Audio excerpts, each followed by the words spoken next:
আছুৰ কেন্দ্ৰীয় বিষ্ণুৰাভা দিৱস উদযাপন।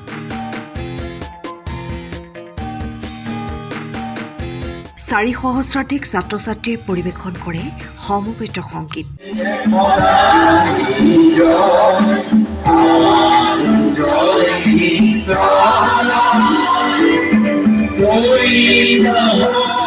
সাংস্কৃতিক ৰাজধানী যোৰহাটত তিনিদিনীয়া কাৰ্যসূচীৰে সদৌ অসম ছাত্ৰ সন্থাই অনুষ্ঠিত কৰা কেন্দ্ৰীয় বিষ্ণুৰাভা দিৱসৰ আজি তৃতীয় তথা অন্তিম দিন।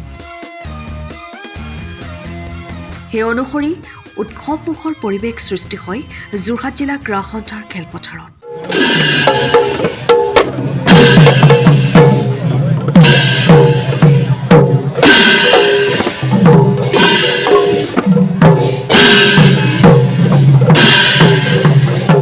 সদৌ যোৰহাট জিলা ছাত্ৰ সন্থাৰ উদ্যোগত যোৰহাট আঞ্চলিক ছাত্ৰ সন্থাৰ সহযোগত আৰু যোৰহাটবাসী ৰাইজৰ আতিথ্যত অনুষ্ঠিত হোৱা দিৱসৰ এই কাৰ্যসূচীত বিভিন্ন বিদ্যালয়ৰ 4 সহস্ৰাধিক ছাত্ৰ ছাত্ৰীয়ে সমবেত সংগীত পৰিৱেশন কৰি বিপ্লৱী শিল্পীগৰাকীৰ প্ৰতি শ্ৰদ্ধা জ্ঞাপন কৰে।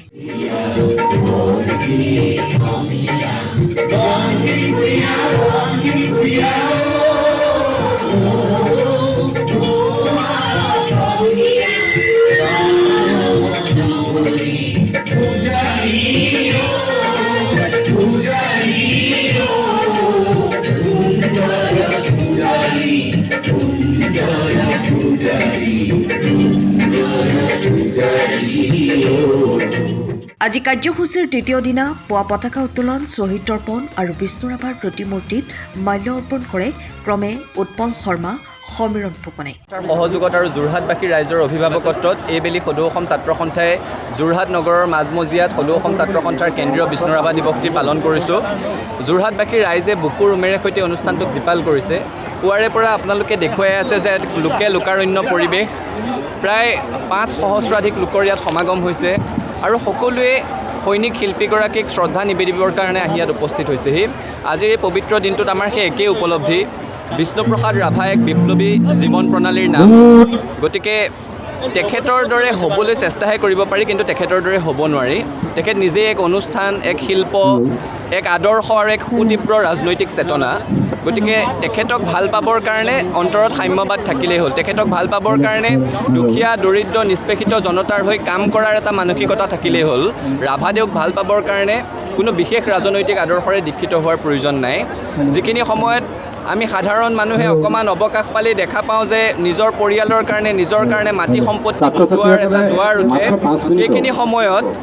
সেইখিনি সময়ত বিষ্ণুপ্ৰসাদ ৰাভাদেৱে নিজৰ পৈতৃক সূত্ৰে পোৱা, উত্তৰাধিকাৰী সূত্ৰে পোৱা 2500 বিঘা মাটি নিজৰ নামত নামজাৰি কৰা নাছিলে। এতিয়া মানুহে কোৱা শুনো যে সেই মাটিতেই ঐতিহাসিক তেজপুৰ বিশ্ববিদ্যালয়ৰ প্ৰতিষ্ঠা হৈছে।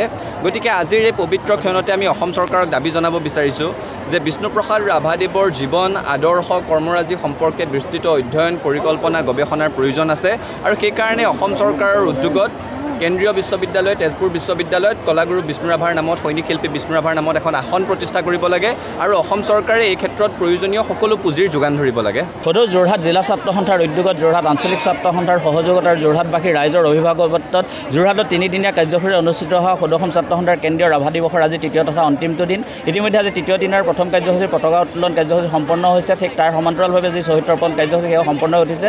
তাৰ পাছৰ পৰ্যায়তে আপোনালোকে এতিয়া দেখিবলৈ পাব যে যোৰহাটৰ বিভিন্ন প্ৰান্তৰ বিভিন্ন বিদ্যালয়ৰ প্ৰায় 4 সহস্ৰাধিক ছাত্ৰ ছাত্ৰীক একেলগে সমবেত কৰি আজি ইয়াতে এটা সমবেত সংগীত পৰিৱেশন কৰা হ'ব। হয়তো যোৰহাটৰ ইতিহাসত প্ৰথমবাৰৰ বাবে ইমান বৃহৎ ছাত্ৰ ছাত্ৰীৰ সমাৱেশেৰে এনেধৰণৰ এটা অনুষ্ঠান পৰিৱেশন কৰা হৈছে। সদৌ অসম ছাত্ৰ সন্থাই নতুনত্বৰ সৃষ্টিৰে আমাৰ নৱপ্ৰজন্মক কলাগুৰু বিষ্ণুপ্ৰসাদ ৰাভা তথা এনেধৰণৰ মহান মনীষীসকলৰ সৃষ্টিৰাজিৰ লগত একাত্ম কৰি তুলিবলৈ এনেধৰণৰ প্ৰয়াস গ্ৰহণ কৰিছে। আমি আশা কৰিছোঁ যোৰহাটবাসী ৰাইজে আমাৰ পাৰ হৈ যোৱা দিনবিলাকৰ কাৰ্যসূচীসমূহত যিদৰে সহায় সহযোগিতা আগবঢ়াই আমাৰ কাৰ্যসূচীসমূহ সফল কৰি তুলিছিল, এই কাৰ্যসূচীৰ লগতে দিনৰ ভাগত অনুষ্ঠিত হ'বলগীয়া আমাৰ মুকলি সভা আৰু ৰাতিৰ ভাগলৈ যি সাংস্কৃতিক অনুষ্ঠান আছে, সেই কাৰ্যসূচীসমূহতো এনেদৰে সহযোগিতা আগবঢ়াই আমাৰ প্ৰত্যেকটো কাৰ্যসূচী সফল কৰি তুলিব। জয়তে সকলোকে আমি বিষ্ণুপ্ৰসাদ ৰাভাৰ দিৱসৰ বাবে সকলোকে উলগ আৰু শুভেচ্ছা জনালোঁ।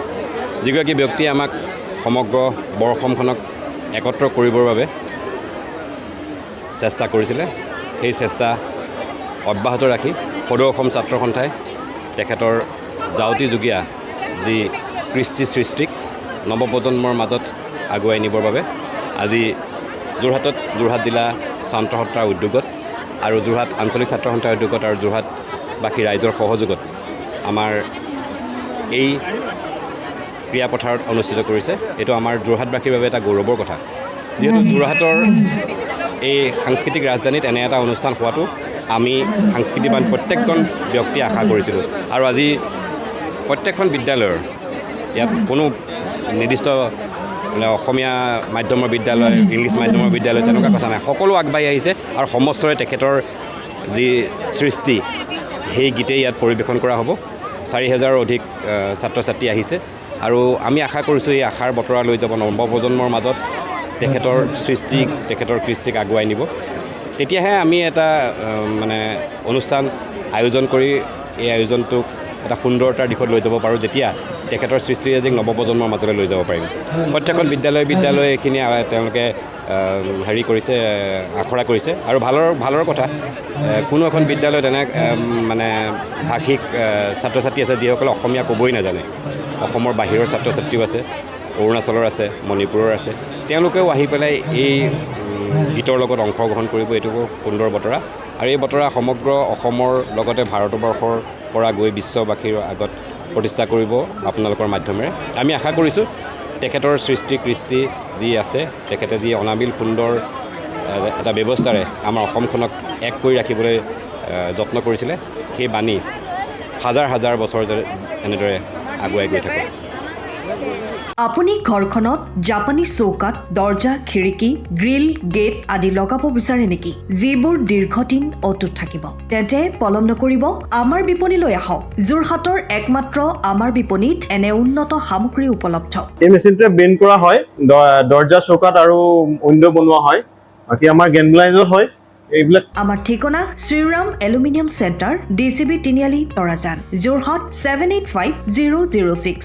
যোগাযোগৰ নম্বৰ 8638967754 অথবা 9401552548। পাল্লা বনোৱা আছে, এইটো গেলভেনাইজৰ হয়। এইটো প্ৰেছ ষ্টীল বুলি কয়। গেলভেনাইজৰ উইণ্ডো হয়। ইয়াত ষ্টীলৰ এইবিলাক গ্ৰিল দিয়া আছে, এক্সট্ৰাকে গ্ৰিল প্ৰয়োজন নাই। গ্ৰিল চব লাগি গৈছে আৰু এইফালে মস্কিটো নেটো দিব পাৰে। এইটো মস্কিটো নেট, এইফালে বেক চাইডে মস্কিটো নেটৰ পাল্লা আছে। পকাত নি পিনে ঘৰটো আৰম্ভ কৰোঁতে লৈ যাবলগীয়া হয়। তেতিয়া পকাত দি দিলে মানে ইয়াত ঢেলাই সোমাই যাব, মছলা সোমাই যাব। বালি মছলাটো ভৰাই দিলে মানে মজবুত হৈ যাব ইয়াত। সময়ৰ খবৰ সময়ত পাবলৈ ফ'ল' কৰক টাইম অফ আছাম।